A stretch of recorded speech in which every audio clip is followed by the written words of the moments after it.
భారత రాష్ట్రపతి ద్రౌపది ముర్ము తమిళనాడులోని చెన్నైలో జరిగిన సిటీ యూనియన్ బ్యాంక్ 120వ వ్యవస్థాపక దినోత్సవ వేడుకలకు ముఖ్య అతిథిగా హాజరయ్యారు.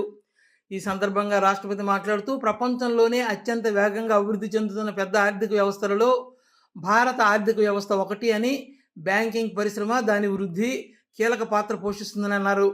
డైనమిక్ ఆర్థిక దృశ్యంలో ప్రజల ఆకాంక్షలు ప్రధాన మార్గంలో విస్తరించాయి. బ్యాంకుల పాత్ర ఆర్థిక లావాదేవీలకు మించి విస్తరించింది.